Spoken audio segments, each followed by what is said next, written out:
Just like you're black and we're African before we're American. Okay, listen. You get what I'm saying? I mean, that's how you think. No, I'm saying you don't know how that community thinks. Brother. Yo. We got ill-advised white guys. Check out the full podcast. Link below. Yo. We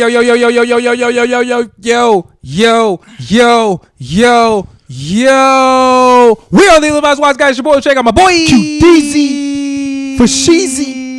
It's way too easy.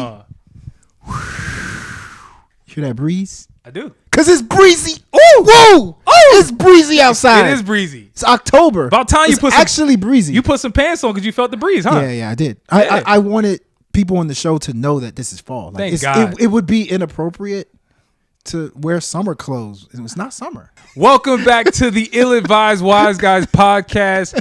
This is episode 153. 153. Shout out to the gang. We appreciate y'all for pulling up on us. If you're new here, stay a while. And if you've been here before, just stay longer. You know, pull a lawn chair up, a warmed, heated seat. If you're in your car listening to this and you got heated seats, you know, turn your heated seats on. Get some warmth in because it's breezy, right? That's what you said. Yeah, it is breezy. It's very breezy.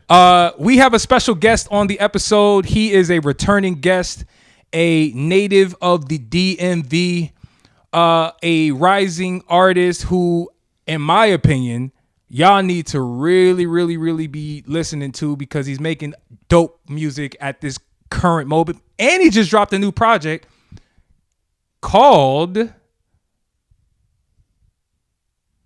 Me? You're supposed to know what it's called, bro. Okay. Hold on real quick. It don't matter what it's called, bro, because the man, by the way, it's called Here Goes Anything. Yeah. I'm just kidding. Yeah. Anyway, Here Goes Anything. That's the name of the song, name of the album.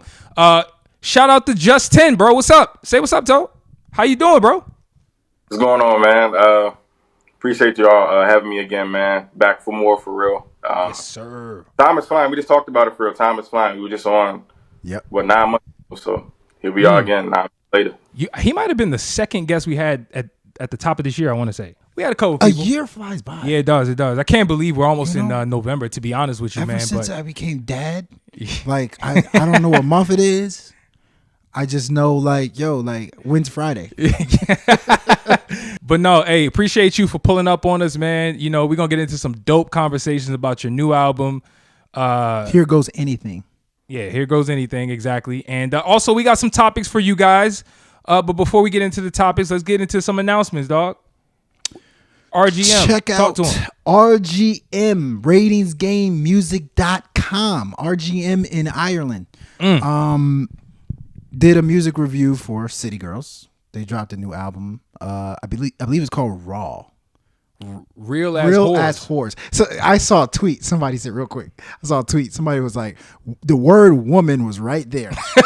But y'all, the word women were right there, but y'all chose whores. So Raw, Yikes. Real ass whores. I think it's a pretty decent album, actually. You Flows do? well. I need to check it out The then. energy, very provocative. But we did a review for that. There was a lot of singles that came out. I can't remember any of them, but Nicki Minaj dropped a freestyle over Drake and Chief Keef's hit song from For All the Dogs. All the Parties, the song All the Parties. For All the Parties. Parties It's called For All freestyle. the Barbies. She killed that, too. She killed it. Yeah, she killed did. it? She killed it. Well, you hesitated. She ain't kill it? Let the people know, bro. It was Like, okay. she ain't kill it? Okay, it was okay. Okay, I thought it was. I'm just saying, you know, you sound like you Sanford wanted to say dropped the something. album. Sanford dropped the album. Lay High. I just did that review, actually. So check out ratingsgamemusic.com for the best music site on the globe. It's confirmed. I believe Biden said it recently. It's confirmed. Did he really? Best music. He did. You know, Bobby be mispronouncing things, so maybe he was trying to say RG3. Was you sure he wasn't trying to say RG3? No. Shout out RG3. On to the podcast side of things. Make sure to tap into Zero Skips, the playlist. Shout out to all the artists we've added on the playlist. You know, we keep adding new songs every day at this point, but in general, we update the playlist every week. So if you've been on there before, make sure to share it to your people. And if you're somebody who's been trying to get on, you know, we'll definitely get to you at some point. If the song is good. If the song, I feel like that goes without saying. This ain't no handout. This ain't no free lunch. I'm glad you said that. Q, let's get into the show. So we're going to get into what are the qualifiers that make someone eligible, I guess, to critique music, right? So like, can anybody discuss music? Is there a degree you gotta have? Do you gotta have a hit record? You know, do you gotta go to school? Like who's eligible to critique music? Because remember, Joe Budden was critiquing Drake on his last album, and Drake told Joe, bro, I don't want to hear what you got to say. Yo, you're a failed rapper. Is that right or is it wrong? That's a great topic. You know what I'm saying? Oh my God, it's a great topic. Then also in that, we're going to talk about just aging in hip hop. You know, should artists kind of alter their content as they grow, as they age, as they mature? Or should you just rap about the same things you've always been rapping about that the fans have kind of become accustomed to? You know, I think it's a good conversation. We're going to get into that discussion. Yes, sir. Also, we're going to talk about some of our favorite collab albums of all time. But first, is Yeat the most important rapper right now? I lied. We're not going to talk about that first. We're going to talk about Justin, bro. Like, we're all over the place this episode.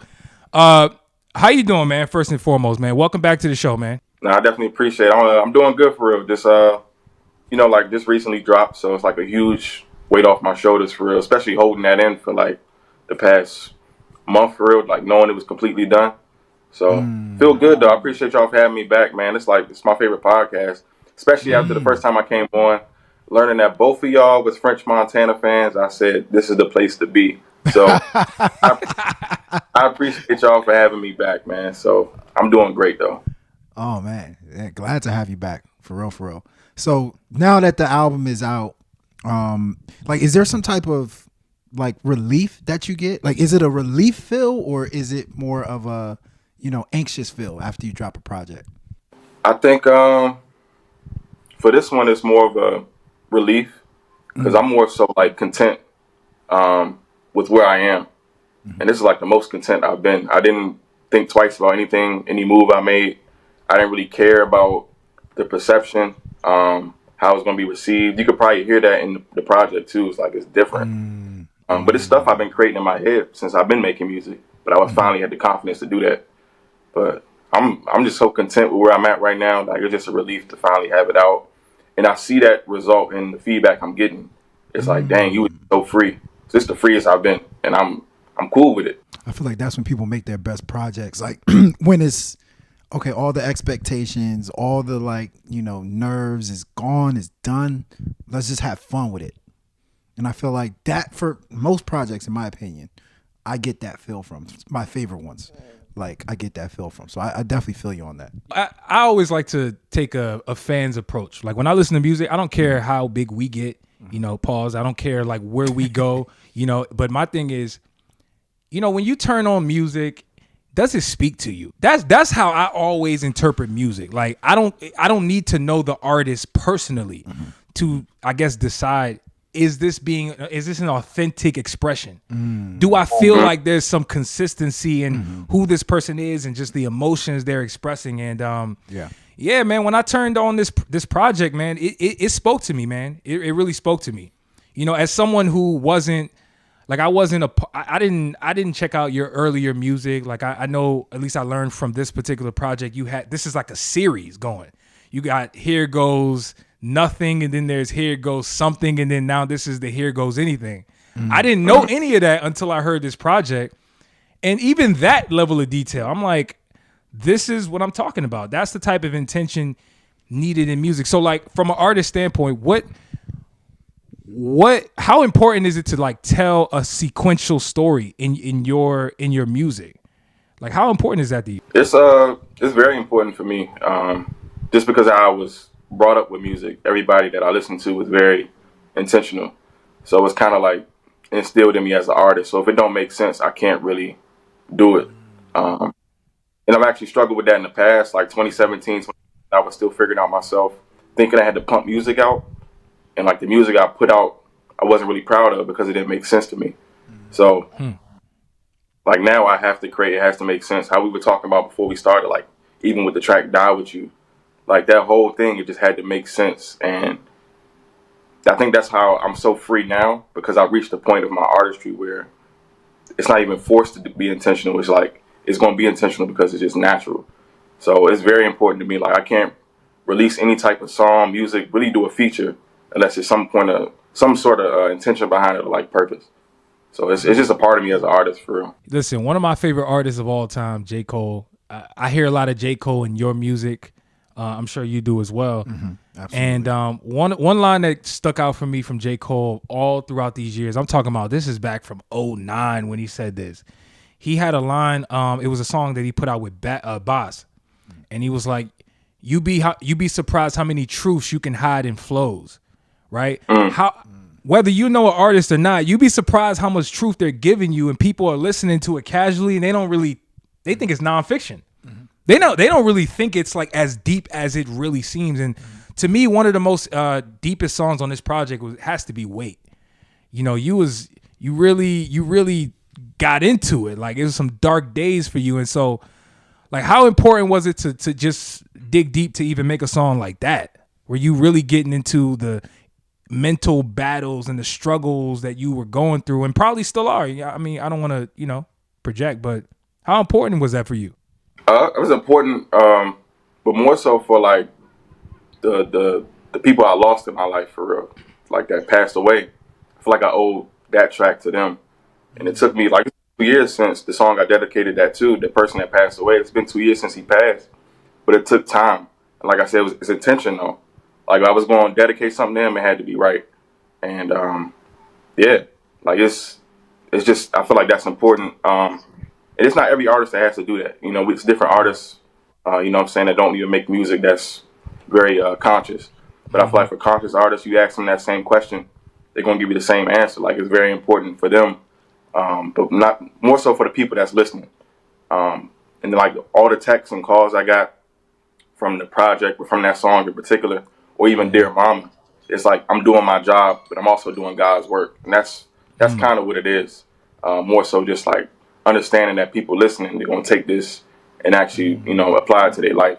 So it's way deeper than what people hear. So yeah, when you said the title Wait, I was like, wait, let me remember how it was spelled. Was it spelled WAIT, or was it spelled WEIGHT? Right. Because I feel like it could have gone both ways based off how you described it. So crazy. It was titled Wait/Wait. Oh, really? See? See? Look at That's that. how it was titled. Because it really is like a double entendre. It's weight on my shoulders, and also saying I'm gonna wait. So yeah, exactly. crazy. Yeah, true music heads you talking to right now, bro. Philosophical music heads. Yeah, nah, for sure. But I noticed that the titles on this album are pretty straight to the point. Like, was that purposeful, or did it just kind of just happen that way? A little bit of both, but more so it just happened that way because it's just what I was living, for real. Like, uncomfortable, Die With You, Just In Case. Like, it was all just like stuff that was actually happening in my life. 802 is my apartment number. You know what I mean? Like, it's things that are just there. But it wasn't like, oh, let me do this because this is my apartment number. Now let's do this because this is where I wrote most of my project at. You know what I mean? This intro was written here in a real moment. I wrote that in like a time of just like trying to move with grace and all the chaos going on. And I would just hear isolated. So it was purpose behind it, but it all just flowed naturally with those titles coming out. No, it is. I mean, I hope 802 is not your current apartment number. I'm just saying. Let's just hope. Hey, Why? What do you mean? That's a security risk. Oh, yeah. Did you think they gonna know the apartment complex? He didn't say the complex. Hey, brother. I'll be gone at enough time, man. That's Actually, real. apartment number is backwards. It's backwards. A very important kind of stretch in the project is a song that is Fake Ones. Pretty straightforward. Obviously, you're talking about Fake Ones, but that all the way up to the song Die With You, I think, man, it really hits home, man. I really feel like you jumping into the melodic element. It fits the landscape of today. I feel like it'll be digestible, but then also you got a very storytelling approach, man. I'm wondering how you plan to navigate in an era of music right now? Because we about to get into an artist, pause, where he is arguably the most important artist right now to the youth in Yeat, where he ain't rapping about none of this stuff. He not getting into none of this subject matter. Matter of fact, the approach to music is not even the same. So when you exist in a world where you have artists like Yeat and Playboi Carti and other guys who turn it up to the rage element, like does that kind of make you not want to do what they do, or do you have plans to kind of eventually maybe infuse some of that stuff into your music? I'm always curious about that type of stuff. It's so important for me to be myself, and if being myself evolves into that, then that's cool, as long as I'm being myself. Like this, that's real. Like these melodic flows you hear on Here Goes Anything, like you said, it's the subject matter is there. My story hasn't changed, but it's me being myself and being comfortable in what I'm doing. It's not me. I didn't go to the studio and say, let me go do melodic flows because Yachty's doing it, or it was really because, I felt comfortable doing that in that moment. And the other project I'm just sitting on right now sounds nothing like this, so it's really just about where I am in my life for the most part. But like for the melodic stuff, it just comes to you. If that's where you gotta be at. It's like people associate melodies to a certain person. Melodies are nobody owns melodies. That's the weird thing about hip hop, is that people are just associating melodic. Oh, you're a melodic rapper. You trying to be like Dirk. Like Dirk didn't create melodies. Yeah, you know what I'm saying? Like melodies don't belong to anybody. If it feels right, you do a melody. Like that's real. That's real. I mean, I think the game is super fragmented now, more so than ever, in my opinion. I mean, I don't think that's a bad thing. Like, I think the introduction of the internet, people having to go and find the music that speaks to them with streaming, like it's a part of that. Like there's no way around that. But I just think we're in a very interesting place in music, specifically hip hop. A lot of people are scared. They think it's like doomsday. They think there's no future in sight. They're like, who's the savior? Who's coming to save hip hop? You hear that all the time. And I think, like, honestly, if you look deep enough, you'll find dope music. Like, it's there. Of course. I don't care what people are talking about. Of course. There will never not be I think a sort of like lane for music that you make. And I'm sure you're not going to stay in this particular lane, right? You have different bags, like you said. So it's important to show your versatility too, man. I think you do that. So shout out to you, man. I think this album was dope. I appreciate that a lot, for real. Pure artist. This is he's the definition of your favorite rapper's favorite rapper. Like, you use that definition, that's what that means. So where can the people stream the album? Where can they follow you, man? Talk to them, man. Yeah, so streaming everywhere. All the major platforms. Here Goes Anything. Follow me. Instagram, Twitter. Well, X. I'm sorry, it's called X now. I'm still using Twitter. X, me too. Hey, we don't call it that no more. You still call it? I still call it Twitter. I ain't gonna lie. Twitter, I don't call it X. Uncle Justin everywhere. TikTok too. And then UncleJustin.com for all the latest updates and information. Just go stream, watch the videos. We got visuals coming. Just shot one last night, so I'm looking forward to everything coming with this. Definitely tap in. We're gonna put all that stuff in the description as well. Y'all make sure to tap in. Here Goes Anything out now.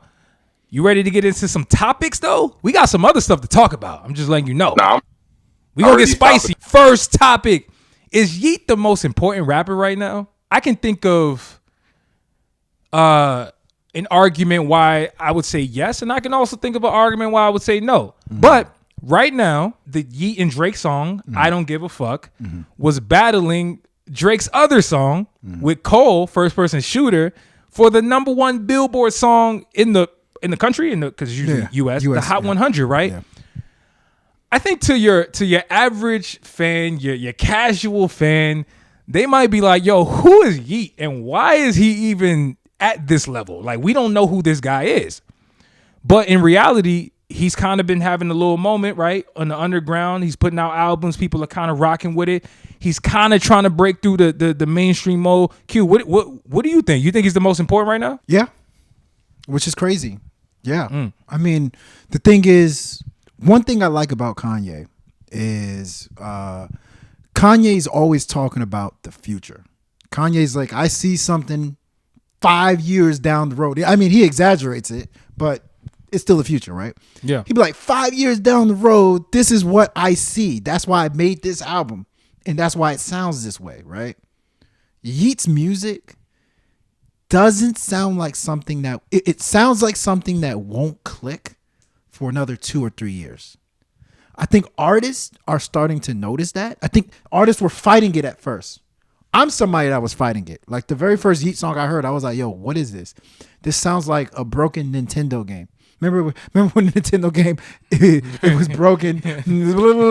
So like that's kind of the first vibe I was getting listening to it. But as he kept bringing stuff out, some of the frequencies that he was playing with, some of the trippy beats that he was playing with, some of the unorthodox flows he was playing with started clicking. And now I'm like, wait, like this sounds futuristic, and it doesn't sound as far futuristic as it initially sounded. What Drake did on For All the Dogs, adding him, Drake modernized his sound a little bit.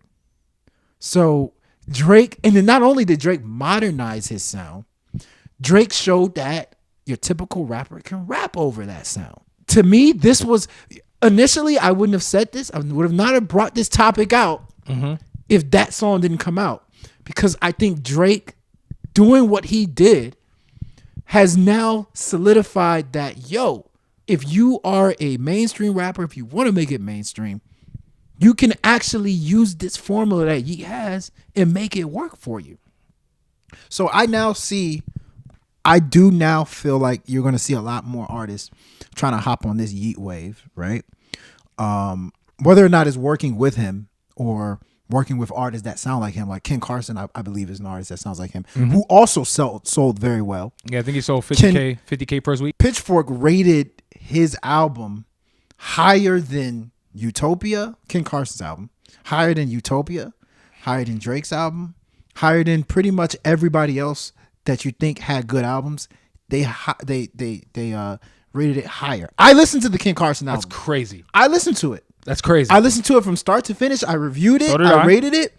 And it's exactly the same type of crazy frequencies, crazy flows, crazy everything. Okay. It's the same thing. Yeah. So this, in my opinion, this is where music is going in terms of hip hop. Well, look, In terms of hip hop. I think, first off, I agree with most of what you said. Like, let's be very clear, man. Playboi Carti is actually the one who's kind of the one at the forefront of this particular sound. But the point is, I'm talking about presentation. I'm talking about like eclecticness. I'm talking about futuristic. I'm talking about what's next. What's the sound that's next? Yeah. You look at Travis Scott's album on Utopia. On Utopia, there's a song called Fiend. I still don't even know if that was Playboi Carti on that Fiend song. I hear people saying that's not Playboi. Dracula. I don't know, bro. But the point is, like, that was the biggest song on Travis Scott's album from a streaming standpoint. Oh, was it? Yes, streaming standpoint, notoriety, song that was going up on social media, TikTok and stuff. Bro, we're here. You have to, whether you're uncomfortable about it, it is what it is. You gotta get used to the idea that this sound, this Benny X sound, that's the producer who's really like at the forefront of this sound. It's here. Like it ain't going nowhere. Matter of fact, you're probably gonna have to learn how to rap over it. Like Drake said. And Drake, like you said to your point, which is a good point, Drake has shown a formula, a template for how to approach this particular sound.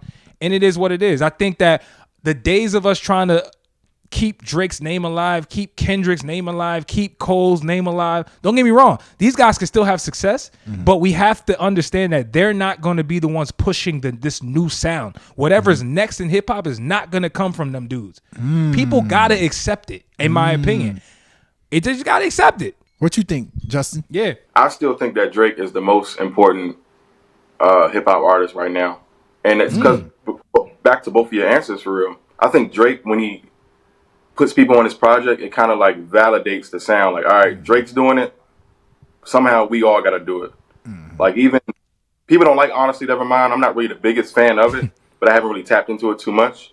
But he started doing the New Jersey Club. Next thing you know, the baby got a hit. What's it called? Shake Something. Shake Something. Everybody. Keem and Kendrick come out with the Hillbillies. Everybody on that wave now. Drake was ahead of it.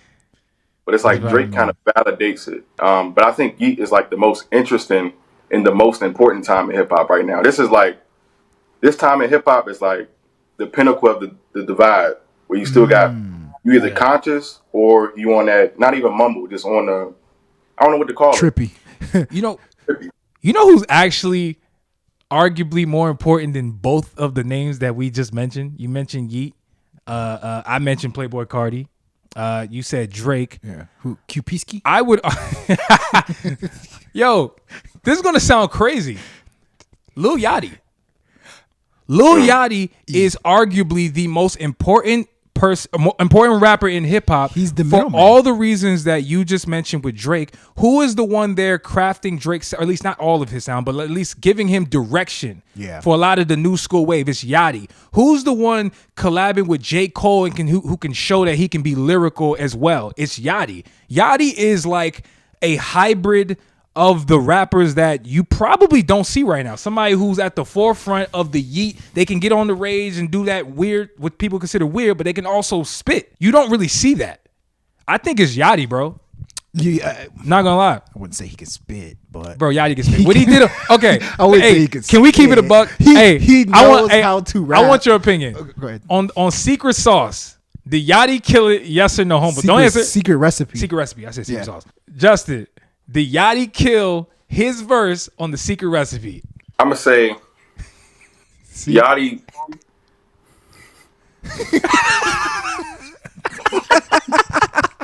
Yachty. It's just so hard. It's hard to judge that because like when Cole hopped on there, it just sounded like Cole belonged. To me, like when Yachty was doing it, like dang, okay, Yachty, I hear you, bro. But then Cole hopped on there and made it sound like this should be Cole's song. I don't know if I'm saying that the wrong way, but here's the best way to describe it. Yachty put up a solid like 9 points, 4 rebounds, 3 assists. Not 10 points, not a double-double or nothing like that. About 9 points. I respect somebody who puts up 9 points against J. Cole, who put up like 55 points. Nah, that's disrespect. He did not put up 15 points. Cole put up 55 and hit that game winner from half court, Yachty put up 25. Remember Kobe Bryant? Yachty put up about Kobe 20. Bryant, I think Yachty's biggest Achilles heel is obviously his delivery. Most people, the culture respected his approach when he dropped his Let's Get Started album, which is not hip hop. But people were like, yo, this is great music, but your voice is trash. It's, the only knock you can really give to Yachty when he really be getting in his bag is, yo, I don't like his voice. And it's a respectable critique. Yachty can rap. It's a respectable critique. Yachty has sounded good sometimes. I'm just letting you know he was sounded spitting. good sometimes. He was saying he something. was trying to spit. I do respect it though. Like for real, I respect what Yachty doing though, because like him just even dipping and dabbling and all this stuff, and then actually like you said, like showing. Like stepping into the ring with like Muhammad Ali, knowing that exactly. Like, can you imagine if Yeat did that? Yachty did something with JID too. Like they dropped about 2 songs, right? And you know, JID was just killing them on them. But the fact that it's almost like he's showcasing it. He's showcasing the way that you can mix these two worlds together. He's like the middleman. I agree. Which is really, really dope to see. Imagine like all these other eras of hip hop, if there was a middleman like him, how much that smooth transition would be. Yeah, he's trying to transition it, and I do applaud him for that. I ain't gonna lie. In all seriousness, no, that's right. I ain't gonna lie. Yachty's come a long way because when he first came into the game, he was getting killed for not knowing the Tupac and Biggie record. Yeah. That was like the big knock on him. He was clowned, a mumble rapper. I don't really care for that. Like, but I'm just saying young. that was the knock. Like people were trying to like say you shouldn't take him seriously because he doesn't know the forefathers. Lil Xan said, what did Lil Xan say? He said, man, Tupac wasn't that good or something like that. Yachty's come a long way, man. That's all I gotta say. Next topic. Are rappers obligated to speak on community issues? Wow. I mean, I think this should even be just musicians in general, right? But let's leave it to rappers. Sure. So, as you know, there's a lot going on in the world right now. I feel like when something big happens, on social media, the first thing we think of is what did our favorite rapper say about it? In this particular situation with Israel versus Palestine, there's a lot of musicians calling out other musicians for saying nothing about it.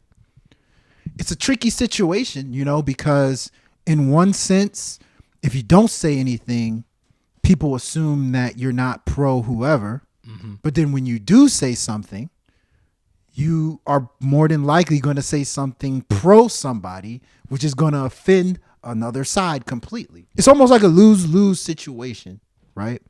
Right. So should rappers just in general just stay away from those political issues or just some of these things that people are wanting to hear about from them? Or should they be speaking up whenever it's appropriate to? On Twitter, saw a tweet from Vlad. He called out Drake and DJ Khaled for not saying anything regarding this Israel and Hamas conflict going on. And I think on the surface, most people are like, man, shut up, Vlad. Like, what are you talking about? We don't care what you got to say. Like, you're the cops. You know, all the stuff they say about Vlad.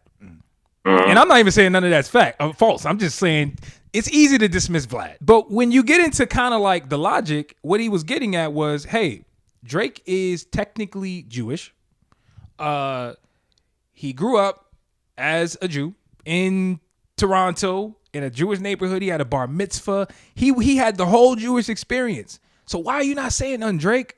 That was his criticism. Same thing with Khaled. He said, yo, Khaled is arguably the most popular Palestinian in the world. And I didn't even think about that. Like until he said it, I'm like, damn. Well, him and Gigi the Hadid family as well. Hadid. Like in terms of popularity, he brought up some legit criticism. And at the surface, I'm like, the easy response for me is to be like, well, what if they have nothing to say? Like, what if they have nothing to add to the conversation? What if they're not well versed on the topic, right? It's a fair thing to think. But at the same time, I do think there's a responsibility. I think that when you have a brand, when you have a platform, it's important for you to use it in a way that benefits your community. I don't want to compare the two, but when Black Lives Matter was happening, when all this stuff was going, you heard nothing but black activists, black artists, black rappers, anybody black was talking about, yo, Black Lives Matter. White people that wanted to be black? White people who wanted to be black. The corporations was talking about Black Lives Matter, right? Dogs was saying Black Lives Matter. Everybody was saying Black Lives Matter, yo. Yeah. It became so cliche that it was like, bro, do y'all even believe this? But nonetheless, at the end of the day, I do think there's a responsibility, and I think we got to get out of this mentality where we think that celebrities don't have nothing to say. If you're a celebrity, you're exempt from this conversation. I don't think that's right, bro. I think that when you have a platform, it's important for you to use it in a way that at least lets people know that your hearts are with them. I think that's important, bro. The same way you said people look to their favorite rappers to say something. Yeah. They wondering why people ain't saying nothing. Why you ain't saying nothing, Drake? Why you ain't saying nothing, Khaled? I'm not saying what you need to say. I'm just saying, why are you not speaking? I think the silence says more than anything else. Justin, what do you think on this subject, man? I'm more so on the side of understanding that celebrities sometimes, they're not educated themselves either. So like, I really don't want information from somebody that doesn't have information themselves. Agreed. 100%. But like you said, with Black Lives Matter in 2020, it seemed like everything was just like so cliche.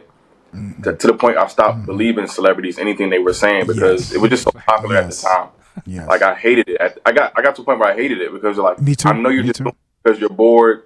You can't film. You can't go to the studio. You crave attention as a celebrity. You need the attention.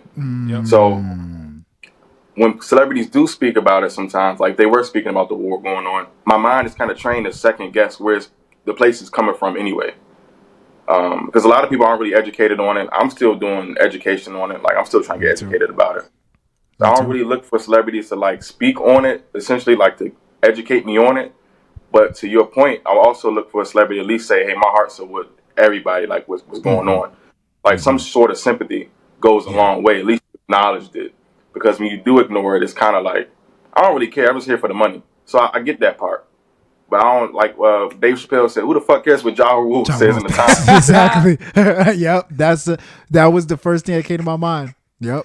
Bro, I don't want Ja Rule talking nothing about Palestine and preaching about it. Like if you care about it, cool. Make your posts and all this stuff. But when you start trying to educate me, bro, I can't take you serious. You're Ja Rule.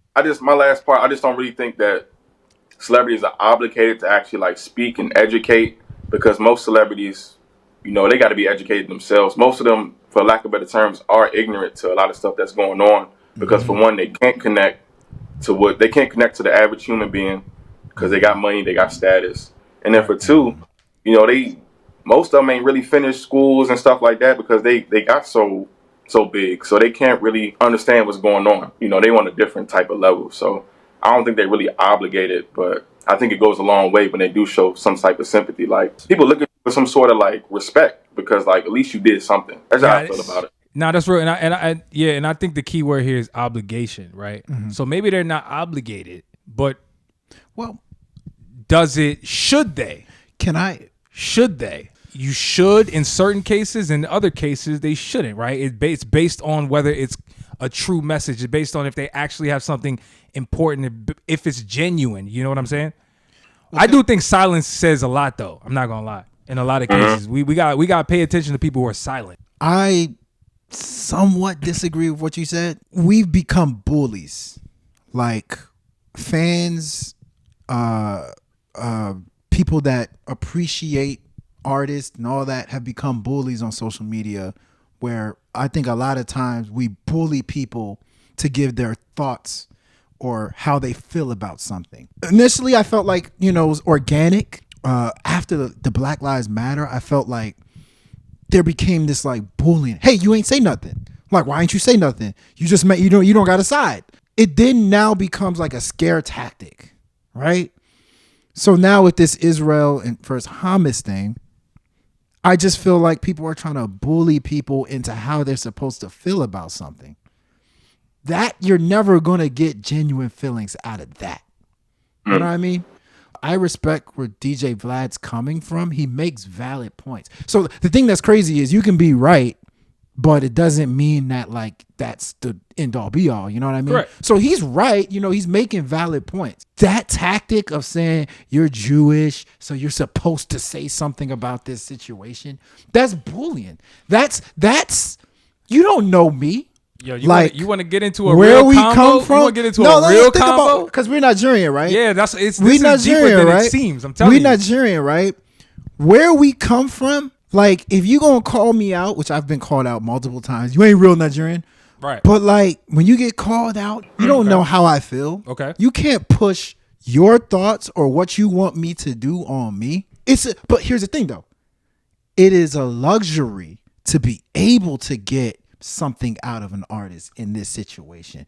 It is something we should appreciate. I appreciate when people speak on it, but it is absolutely not an obligation. Okay. This is somebody's thoughts. I want to be clear. That's why I'm with Period. you. I'm with you. I can't disagree with anything you're saying. So with that being said, bro, think about how people have historically looked at people like Michael Jordan throughout the years.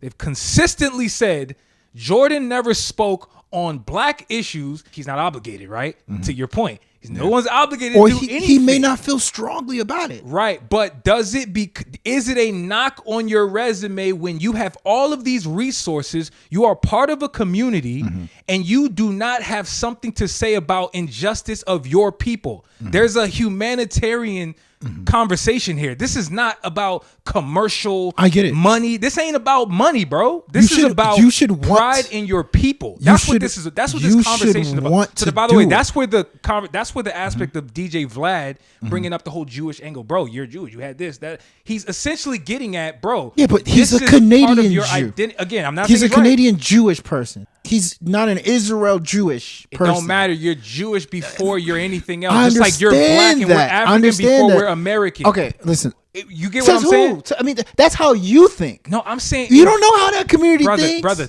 No, you know how you know what I'm saying is right. Go to any place on this country, in this world. Let them look at you and tell you what you are. You don't think they'll look at you and say you're black? That's like saying you're black. You should care about what's going on in Africa. If you're African American born here, you should care about what's going on in Africa. Hey man, you're African American. You see how like you don't know that. You don't know me. Hey Justin, what do you think? Like you said, like you don't really know me. And I'm thinking back to 2020. I don't know if y'all remember what No Name did.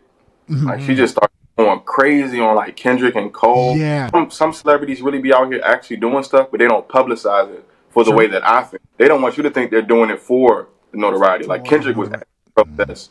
Cole was at these protests. Not posting that they there. They having these conversations. I remember I think it was Kanye. he did something for like George Floyd's daughter. He ain't publicized it. He was just found out about it. The way I think sometimes, I do be thinking some celebrities do it for PR, and I could be wrong. 100%. No, 100%. I have to think that way. So like, even back to Khaled being Palestinian, I don't know Khaled. I don't know what he's personally doing. He might be sending money. Exactly. He might be doing a whole lot of stuff that I just don't know about because he's not talking. So it's like at some point 100%. We just got to bring the human aspect back to understand like celebrities are also human and we're human. And like we're like the obligation part, we're not even obligated to know what these people are doing. 100%. You know what's funny? I see both sides because you know how I can just dismantle that entire argument. Because who are you in your community, right? So this is when you start having more of like a philosophical conversation about community, right? It's like if you use that argument, then we don't know nothing about nobody. So in that case, nobody should say anything. So we just going that doesn't make sense. No, it does because if that's so. What I'm saying is all the people that you social media what I'm saying isn't the end all be all. Bro, I heard that Floyd Mayweather sent his private jet to Palestine. Yeah. That was part of the news. PR. I don't know who said it. I don't know if it was PR that was created. I don't know if it just happened by happenstance. We don't freaking know, right? Yeah. To Justin's point, hey, maybe it was PR. But maybe it wasn't. Maybe it wasn't. Maybe it wasn't. So what I'm saying is if you try to use it's PR, but it might be PR. Like it's a slippery slope. Okay, cool. Whatever is PR and what's not PR. But to call someone out and say you're not doing something. DJ Vlad, as far as I'm concerned, I don't know if he's Jewish or not. He's Jewish. He's Jewish. He's right? Jewish. He's definitely not Palestinian, right? For you to call out somebody from another country that you're not from, and you're saying you're Palestinian, you should be saying something about this. No, DJ Khaled, you don't know what he's doing. You don't know what he's saying to his people. I think you don't know when it affects your own people, how you going to move. Just keep the same energy when things happen in the black community. Yeah. When things happen in the black community. But do you know what and then equivalent someone to? says something about what this black person's not doing, you keep the same energy and don't attack anybody about what they're not doing. I won't. I don't. Because people do. Even if it's black people calling out black people, I'm cool with that. Specifically Americans, right? If we're a black American and we calling out each other, that's cool because we all black Americans. Okay. But this DJ Vlad calling out somebody that's Palestinian is equivalent to a white person coming up to me saying, hey, how come you ain't say nothing about Black Lives Matter? You should be saying something about Black Lives Matter. Are you saying that you're not black? So American. are you saying that his criticism of Drake because he's also a Jew? Are you saying that's fair? I don't think he's not Canadian Jew. You cannot assume anything because you didn't live like him. You don't know him. I'm with you. I do also feel like people don't say enough. And we got to start. I agree with that. We have to start with this conversation we're having is letting people off the hook who are part of the community from using their voice to impact their community. I'm just letting you know. We be letting people off the hook too much. I'm not saying Vlad. I'm not talking about Vlad. Okay. I'm saying in general. You should be encouraged. Whatever the word, there you go. You should be encouraged to want to say something. There you go. Use that word. And lead by example. I like that word. Encourage. That was a good argument. It was a good I like that, man. How much of it are you going to cut off? A lot. Next topic. Favorite collab albums of all time. I can think of collab albums from Jay-Z and Kanye West. This is actually the 6-year anniversary of Super Slimy, Young Thug, and Future, Lil Baby, Lil Durk. Collab albums had become gimmicky at a certain point. Like there was a point where even 2 years ago where it was the Baby and NBA Youngboy dropped the project and I feel like people didn't even get that a chance. I'm gonna be honest with you. People were like, yo, man, all right, bro. With like, the Clay album cover? Yeah, we've had enough of the collab albums, bro. But no, in reality though, what are some of your favorite collab albums of all time? I'm gonna kick this to Just first though. Yeah. Honestly, I'm not really a big fan of collab albums, but my favorite is always gonna be Jay-Z and Kanye West, Watch the Throne. This is two of my favorite artists, like ever. To hear what they did, I was younger too. Like yeah, all right, bet these niggas is here. So that's my favorite collab album. But outside of that, I don't really like. It got gimmicky, and then for two, I feel like one artist, it's a compromise there, and I don't. The compromising, I feel like that dumbs down an artist. I don't really like collab albums. I like features, but a whole project together, I don't really mess with it. Strong second would be Kids See Ghosts. That's one of my favorites. Ooh. Ooh, That's the one people don't talk I like about. that one. I like that take. Kanye again. That's a sleeper right there. Kanye and Kid Cudi, we complain a lot about artists, our favorite artists collabing. We're like, we don't get our favorite artists like doing collab albums, but we have gotten a lot of like high quality collab albums. Like Kid Cudi and Kanye West doing a collab album, that's a big deal. What? I believe it came out during the pandemic, so it's like it didn't get the notoriety or right before, something like that. There was no promo. We actually got Lil Durk and Lil Baby when they're at the highest. Jay-Z and Kanye, like we've gotten some high quality collab albums. You know what, one of my favorites of all time, Method Man and Redman, Blackout or something like that. Yeah, like as a kid, that's when I heard it. It was like in the 1999-ish. Method Man and Redman were like two dope stoners, I guess they kind of labeled themselves. Then they dropped that album. Rock Wilder, remember Rock Wilder produced the album, hard hitting beats. The combination of the two styles just mixed really well for me. And then right after they came out with How High, the movie. I just like that chemistry between the two. And at that time, people weren't doing that, like doing collab albums as much. So that was really one of the first ones that really stood out to me. Another collab album, I thought JPEG Mafia and Danny Brown. That was a fantastic collab. That was one of the better ones that I heard. That might be one of the better albums of the year, period. Yeah. I think it's top 10. Fantastic. That's top 5. fantastic It might be top 5. Outside of the ones you mentioned, just because, I mean, come on. Like, Watch the Throne, iconic. What about R. Kelly and Birdman? What was it called? Best of Both Worlds? How is that Best of Both Worlds? Wait, hold on. No, you're thinking Jay-Z. I'm thinking Jay-Z. Jay-Z R. and Kelly. R. Hold on, Kelly what am I talking about? had Best of Both Worlds. That was a legit then Best of Both Birdman Worlds. and R. Kelly was supposed to make Best of Both Worlds too. Yeah, no, I got one that to me is bigger than all of the other ones we mentioned outside of Watch the Throne. And it has to be What a Time to Be Alive.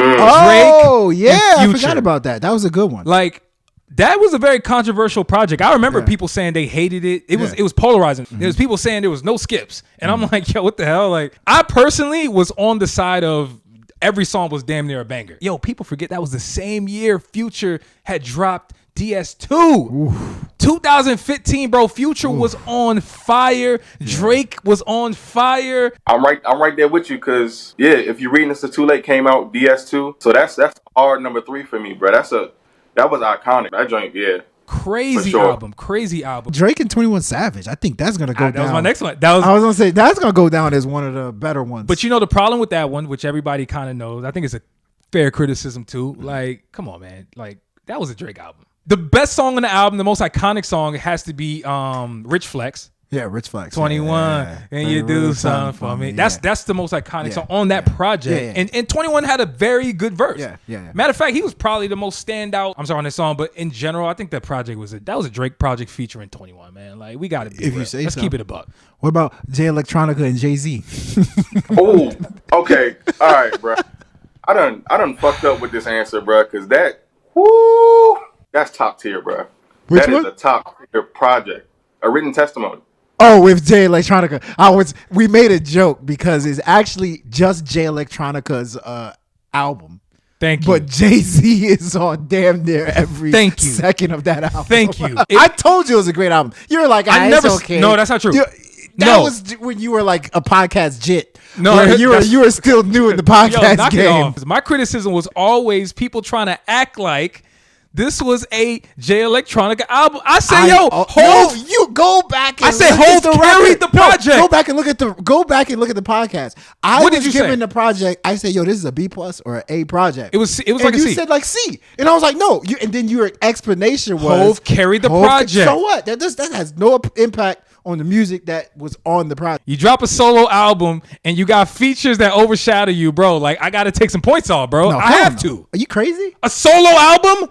No, I give you that. What are you talking I'm not about? taking no points off. What are you talking about? Nobody does that. Travis Scott. That's not supposed to happen, bro. Travis Scott's whole album has everybody else shining on it. Like, what are you talking That's about? cap. Travis Scott does his thing. I did want to bring this up, which is very controversial. Go ahead. This on Twitter, X, whatever you want to call it. I keep seeing this convo. I just want to make sure we all agree here. Kanye absolutely washed Jay-Z on Watch the Throne. Kanye washed Jay-Z. Like that's. I thought that everybody. I thought that was common knowledge. Is that not common knowledge? You're saying he washed him? He watched Jay-Z on Watch the Throne. Nah, you got when you say washed, are you saying like 60-40, like 70-30? Yes. 70-30. I say 70-30. Yeah, what's the definition of a wash? 70-30. That's a good question. 70-30. Wash. That's just that's just me for PR. That's conjecture. That's for PR. That's conjecture. This Hyperbole. is PR I'm That's doing. Hyperbole. He didn't wash him because I thought Jay-Z had some really good verses, but I definitely think Kanye beat him. That starts a deeper conversation too, though, because like how much of Kanye's verses were written by Kanye? That's true. Oh, I don't know. True. That's true. You see how quick it is to discredit someone's contribution? Look at that. I just did the same thing and said, yo, Jay-Z carried Jay Electronica, and here he go discrediting Kanye. It's okay to discredit. Okay, how about this? Kanye and Consequence. Kanye and Consequence both did really well on that album compared to Jay-Z. No, but honestly, to answer your question, I would not say wash. I would not say wash. But I would say from a performance standpoint, the more memorable performances really to me well come stated. from Kanye. Really well stated. That's what I would say. That was politician type. No, answer. it's facts though. That was I'm serious. With that. To say wash would be insane. Production wise though, Kanye was responsible. I'm pretty sure for the production. Kanye was the guy that said, Jay-Z, you need to do this verse again. Doesn't sound right. How about that? Hey, I'm ready to have a conversation when y'all are ready. It won't be on this podcast, but maybe a future one. Kanye West is the most important artist in hip hop history, and I don't think it's close. I'm sorry, but I'm gonna save the explanation for another day. We can keep it pushing. All right, we can keep it pushing. He's been a part of too many moments in so many different eras and so many different factors. It's impossible to argue the opposite. Yeah, let's move on to the next and last topic. What qualifies someone to be able to critique music? Q, I know you had a burning passion. Yes. You wanted to get something off your chest. Something bothered you. You know, it had to do with the Joe Budden giving critique on Drake. Drake's last project. Yeah.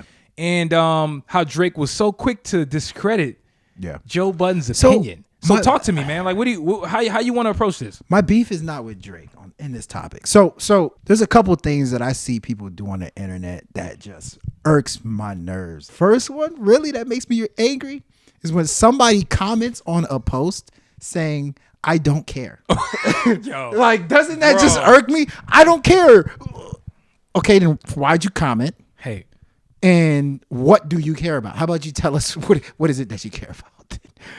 I hate when people say, I don't care. For some reason. But what if they don't care? They wouldn't say anything if they didn't care. If I was talking to you right now, talking about something you didn't care about, you have every right to tell me I don't care about this topic. But the fact that you typed out I don't care on a post, they let you know. That's bizarre. They let you know. Hey, so you've clearly never done it.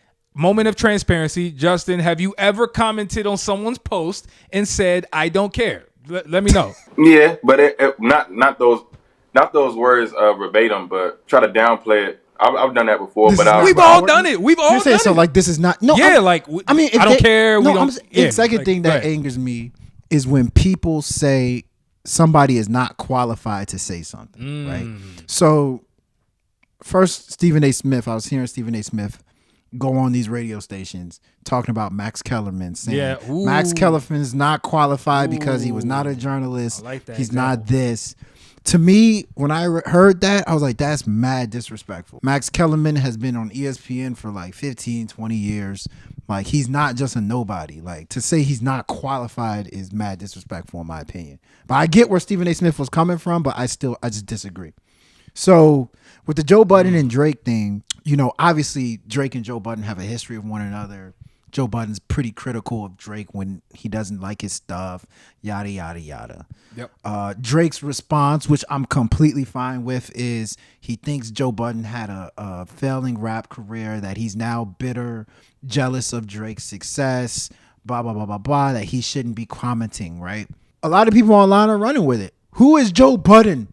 Joe Budden had one hit, Pump It Up. He shouldn't be talking about Drake. Joe Budden, if you've listened to Joe Budden's music, Joe Budden can rap his ass off. Throw on the cypher he did for BET and just like the high level of rapping, some of the best rapping I've ever heard in my life was by Joe Budden. A lot of people don't know that because what they do is they look at the numbers, they look at the Billboard numbers, they look at the fact that he hasn't come out with a whole bunch of successful albums. Yeah. And they say, yo, like, pump it up. That's all you got. Pump it up.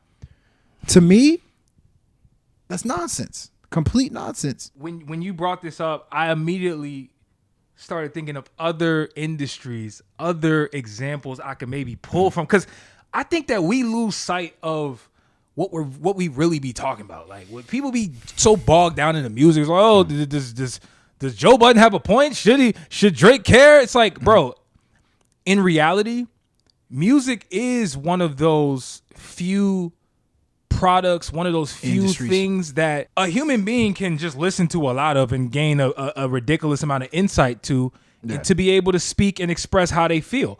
Not only that, I go to sports a lot, right? We do sports a lot, on this show when it comes to comparisons to rap. And I immediately go to the example of, so when Michael Jordan was a GM of a team and a CEO, one of the, obviously, arguably the greatest player of all time in NBA. Most people will not debate. He wasn't a very good GM, was he?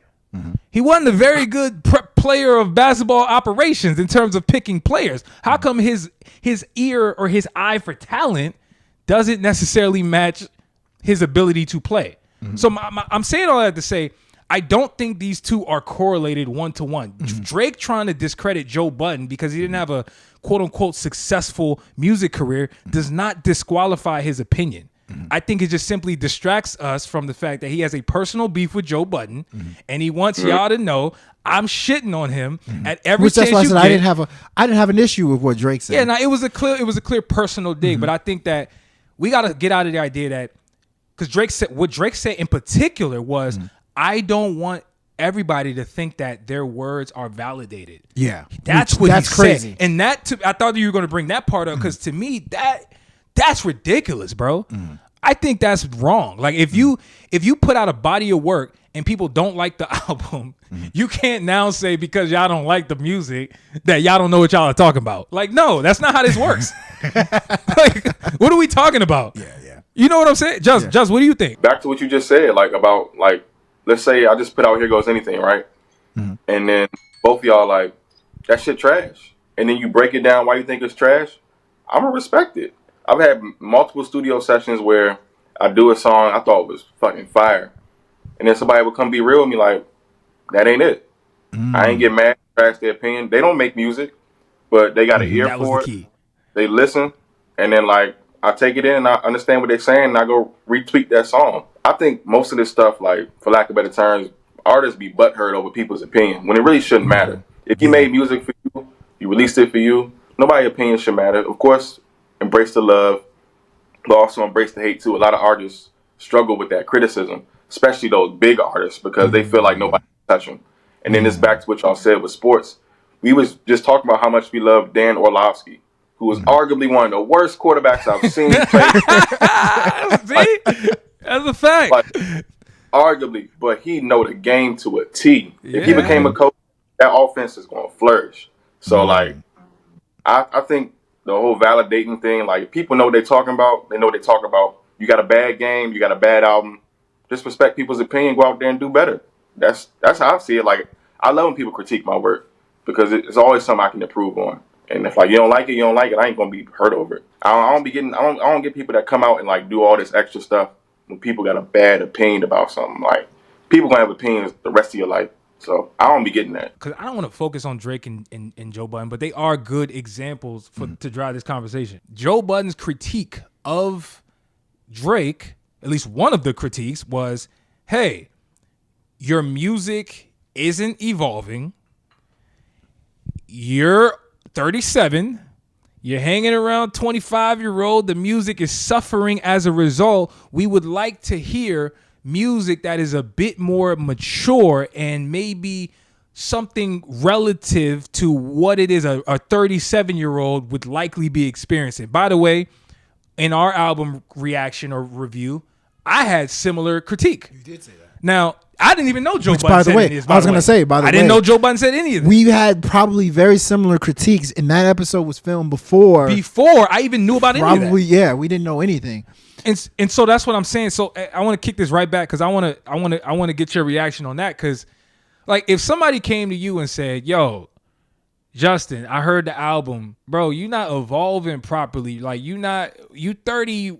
Not to say you this age, but you're 35, man. Like why you not talking about stocks and bonds and family life? And we want to hear more about what you've learned in wisdom. You don't necessarily have that problem because you be going to that extent in terms of the substance of your music. But how would you take that criticism? Would you say I feel you, or would you say, nigga, I'm making what I want to make and just accept it? Just that right there, like nigga, I'm making what I want to make. But that's my critique of what, like for all the dogs, my same critique. And it's crazy this is a topic today because my project dropped. I was on the phone with one of my friends. We having a debate about the Drake album. He showed me another perspective of it. But I still feel the same way about, like, I hold Drake to a high standard. I want to see him evolve as an artist. He showed me this perspective that we can't really force them to. Like, Drake going to grow when Drake going to grow. Mm-hmm. You know what I mean? That's what anybody in my life, you know what I'm saying? Your friends, your family, you can't force them to go get help. You can't force them to go be the person they're capable of being. Once they make that change in their life, you see it. But Drake is so stuck on this lifestyle of, you know, Drake a joint for real. Like, just keep it a buck. Like, Drake a thought, you know what I mean? So he gonna be moving like yeah, for sure. Plainly said. That's the music that we gonna get until Drake settle down and right. Has a family, has a same dog. Thing with, right. Yeah, same thing with Future. You see Jay-Z's music mature because Jay-Z accepted a different lifestyle. Cole, Kendrick, you know what I'm saying? Their content grew with them. So once they grow individually, that's when the content gonna grow. I noticed that we only have this type of critique for the substantive artists, the artists that have conscious elements in their lyricism, the songwriting, where they actually giving you them, you know, their deeper inner thoughts. Because think of a rapper like Lil Wayne. Lil Wayne just hit 40. Yo, nobody is crying for Lil Wayne to really like tap into another element. You know why? Because he's never given us that. I'm not saying he can't go there. But musically, he's never given us another element in his songwriting other than just telling us he got bars and just rhyming immaculately. And I just think that we have certain expectations for certain type of artists. Because technically, Wayne is older than Drake. He is. I ain't never heard nobody campaigning saying Wayne need to grow up in a major way. And that's where I think there is confusion. That's where I think a lot of people don't know how to feel about this Drake album. That's what's so fascinating about this Drake album. I don't know if people's issue with Drake's album is the lyrics or the style of music. I think listening to his album, I didn't necessarily have a problem with his lyrics. I didn't have a problem with it at all. I actually thought his lyrics on the album, in terms of what he was talking about, was actually pretty interesting. Was it super duper mature, like 40-year-old mature? No, it wasn't super mature, but he had a very mature approach to some of the things that younger adults go through. I actually had no problem with the lyrics. It was the style of music. Like, think about the song that he had with Sexy Red. Like, okay, should somebody at 37 be making something like that? You know what I'm saying? Or the song he had with Yeat. So somebody, stylistically, that style of music. Is it good to have a healthy level of distance from a love of hip hop, right? I think Drake is one of the artists that has a very healthy distance of love. Like some artists, I think, love hip hop to a fault. You know what I'm saying? Like some artists, like let's say Kendrick Lamar, right? I feel like Kendrick Lamar, his love for hip hop is so strong. He's very intentional with what he brings out.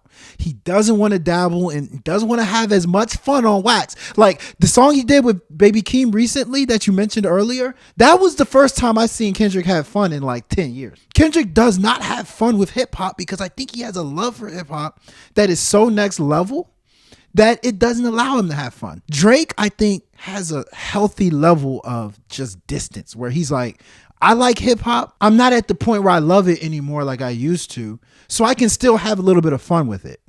Well, and I think some of our favorite hip hop artists, if they had a healthier level of distance, a healthy balance between loving hip hop and just being able to, like, you know, do what you want, I think we would get a lot more funner projects.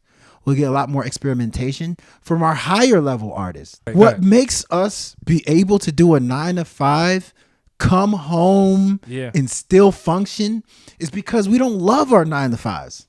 You know, it feels good when you don't love your 9 to 5. Like good things come out of that. You know what I'm saying? No, I'm with you. I'm with you on the balance. I do think balance is A important. work-life balance. Having You know what I'm work-life saying? balance. He has a great work-life balance, but Yeah. that can sometimes hurt the quality of music. Where I was going was like, as a former artist, like I could speak on how and just he spoke on this mad. He can speak on this more eloquently than I can. He's actually making music. When you're a true artist, like the people you just mentioned, right? Whether it's Cole, Kendrick, you would probably say that they are more closer to hip hop than Drake is. Like in terms of their output, their music is coming from a different place. Like their expression is derived from different meanings. It's coming from more thoughtful.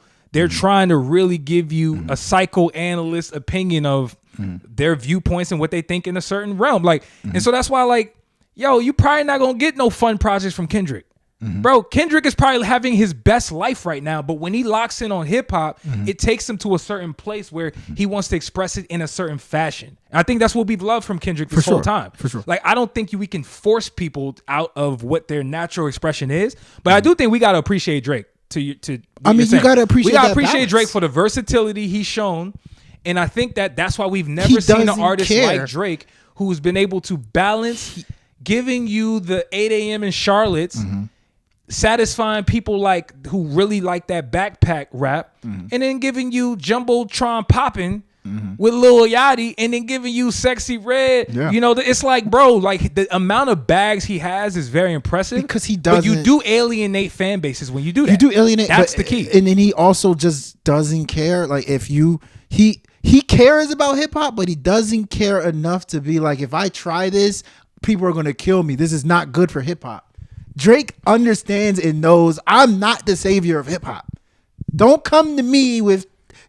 Go to the other artist. I'm just gonna make what I feel like making, and I'm gonna go home. I have my kid. I have my life. I have my investment. Hey, now his kids I'll dropping go music. home. Now his kids dropping music. But my bad, Justin. Y'all heard My of bad, Adonis? Justin. Y'all heard of Adonis dropping music now? He did. It's getting crazy out here. But my bad, Justin. I really want to hear your thoughts on this. I think Drake never came into the game wanting to be a hip hop artist. I think Drake wanted to be a pop star. So like, I think he's evolved in that way. I mean, the charts show that Drake is the biggest pop star of my generation. And then honestly, he's up there with Michael Jackson now. You know what I mean? So Yeah. he never came into the game trying to rap and just rap. He always wanted to sing as well. So I don't think, like you said, I don't think Kendrick wants to do anything outside of rap. I think Mr. Morale has the most. No, actually, I think Damn has the most fun that we'll probably get from Kendrick. But he stays so close to home, like you're saying about hip hop. Like he always has something at the root of hip hop. Yeah. That's just artist That's Kendrick him. is. That's his bag. Yeah. Even though he in the studio with Baby Keem, who was like this fucking unicorn when it comes to hip hop, he still stays here. Drake is in the studio with Yachty.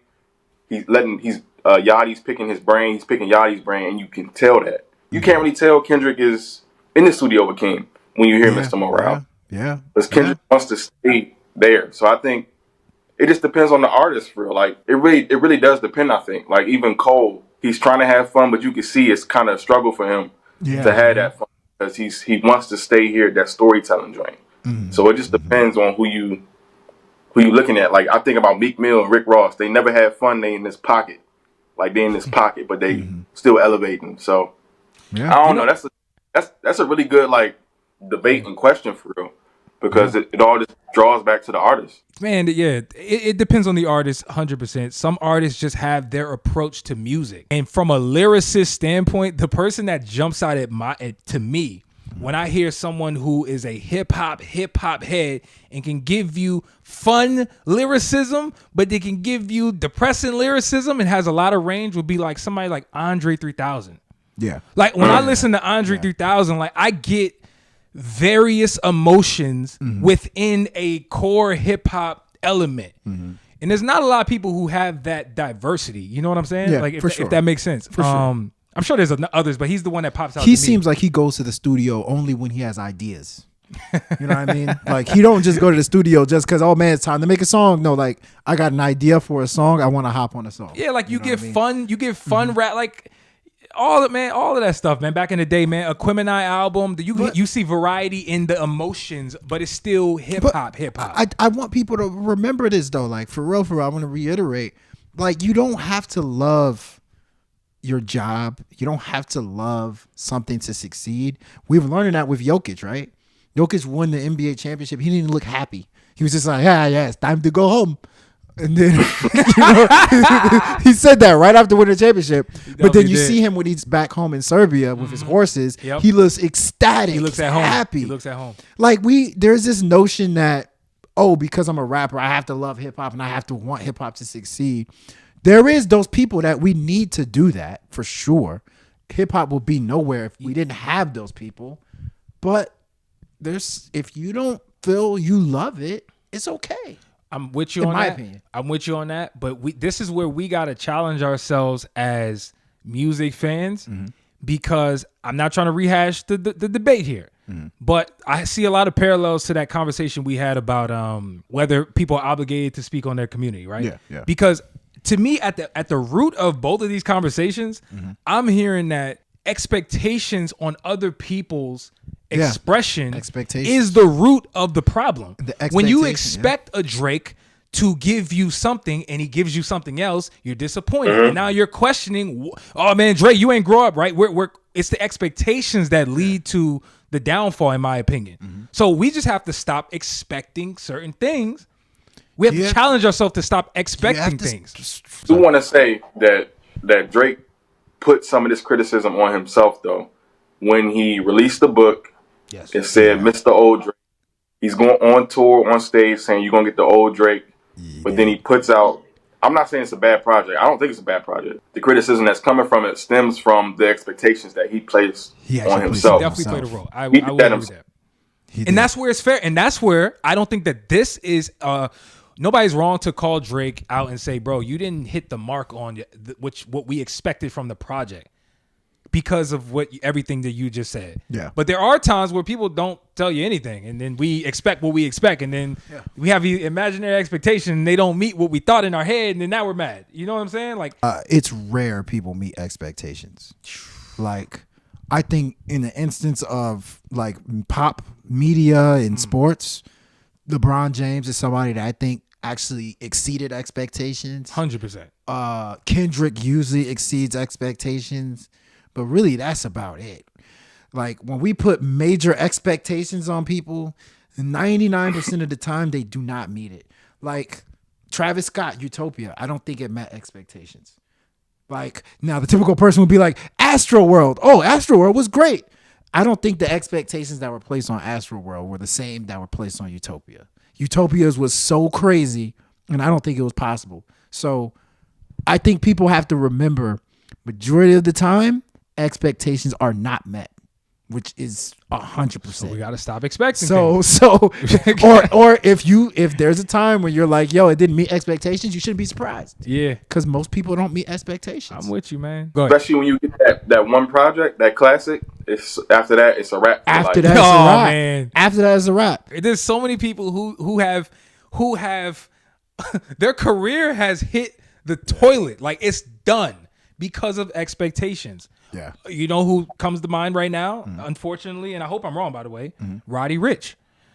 Roddy Rich's expectations after dropping that immaculate debut album was so high that he unfortunately had people hyped for his new music. And when the new music was nowhere near what he previously dropped, it wasn't that it was bad. Yeah. It was nowhere near the level of succinct quality and just everything you were trying to do. People say, yo, get out of here, bro. You fell off. I was listening to Nas's catalog and I was like, Illmatic obviously is a classic. It was very damn good. Yeah. Like very, very good. But nobody really talks about it because they're like, it's not Illmatic. Correct. You know what I mean?